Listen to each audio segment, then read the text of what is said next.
Okay, Audrey, today we're going to focus on inferencing. We've been doing a lot of work on inferencing in class. Do you remember the very first thing we did? We looked at two different types of questioning so we knew the difference before we actually went straight into inferencing. Do you remember what they were called? What sort of questions? Literal and inferred. Yeah, so literal questions and inferential questions. Can you tell me what literal questions are? It's when they give you the exact thing that it says. Excellent. So literal, you can find, what can you find in the text?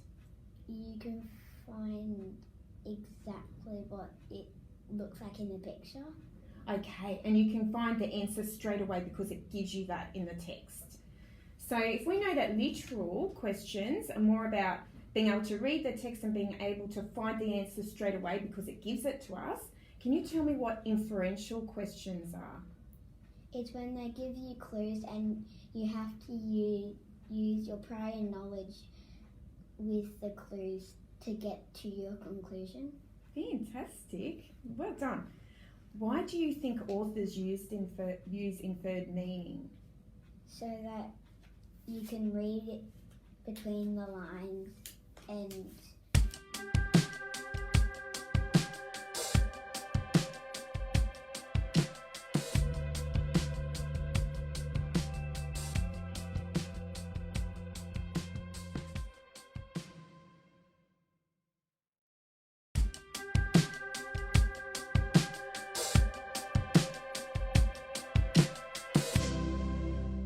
Before we start reading, inference is one of our very, very important comprehension strategies, isn't it? We've been learning about comprehension strategies, but inferencing has been a big focus for us at the moment.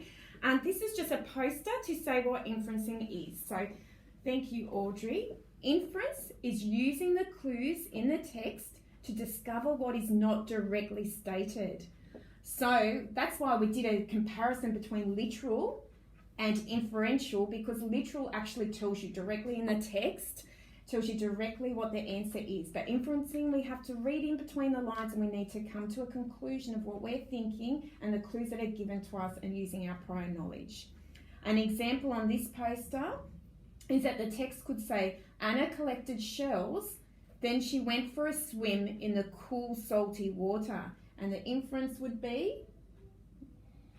Anna is at the ocean. Anna is in the ocean. She's gone to the beach. She's gone to the beach as well to have a swim and to collect shells. Fantastic. Okay. The text I've chosen for us today, Audrey, is called A Close Call. Do you know what? Straight away from the title, we can even make an inference. What do you think a close call? What inference could you make? That maybe someone could quickly call to you. Okay, someone could make a quick call to you. Have you got any other ideas? A close call. Maybe just made it out before you got trapped in something. Fantastic.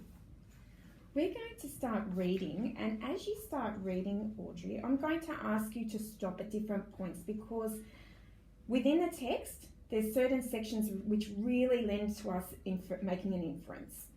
So let's start off by reading the first paragraph. Courtney's heart kept pounding. She imagined that she could still hear the thump of scary feet pounding toward her. Okay, stop. Courtney's heart kept pounding. Who do you think Courtney is in this story? Maybe a young girl. Okay, a young girl. So in the visual, what do we have here? We've got a young girl and a horse. So you're choosing Courtney as being the young girl. Okay, you're making that inference. Okay, let's keep going.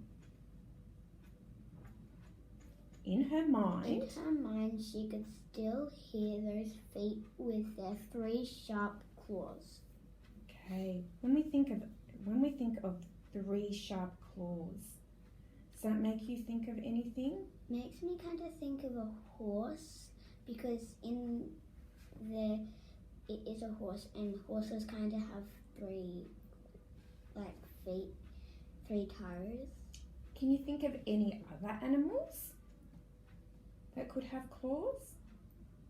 Tigers. Okay, tigers.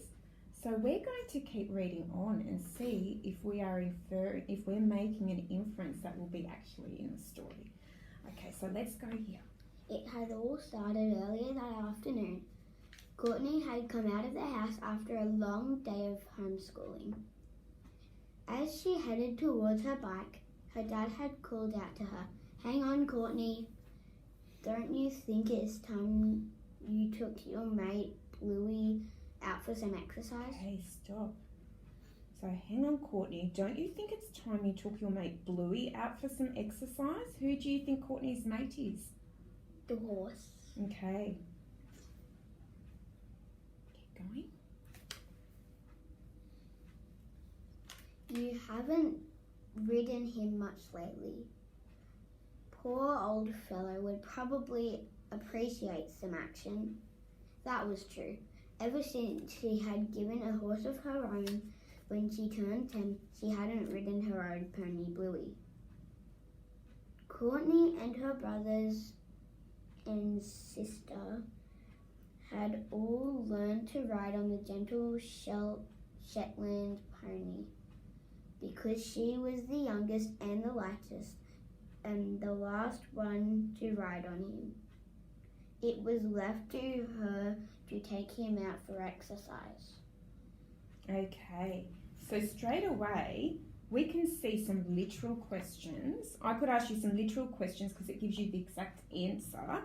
So how old, this would be a literal question, how old was she when she had been given a horse of her own? She turned 10. That's right. Can you see? You've got the answer straight away, so that's a literal question. You can find the answer straight away within the text. Okay, another one could be,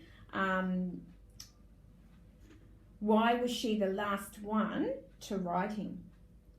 Because she was the youngest and the lightest, and the last one to ride. Well done. Okay. Oh, all right, Courtney agreed without enthusiasm. She really felt like riding her bike instead today, but she turned around and headed for the stables. "I'll take him for a ride in the home paddock," she called over her shoulder. "Okay, but be careful. Don't go anywhere near the emu's nest," her dad reminded her as she opened the door. "The chicks are just about to hatch. In fact, they might have hatched already." Okay, stop. Why do you think I can infer, so you can start with the sentence, I can infer. I can infer that now I think the 3 claws might belong to the emu, and that she might be scared of the emu. Okay. Because she might have gone near it and it might have attacked her. Okay, fantastic. Why do you think the dad has reminded her that it's dangerous to go near the emu and its nest? Why do you Because think? the chicks are hatching and adult emus can get very dangerous when there are chicks around. Okay. Do you know anything from your prior knowledge about animals? Like if there's an adult animal looking after its baby chicks? That if anything goes near it, it will defend themselves and protect their eggs, because I think the things that go near it might be trying to threaten their babies.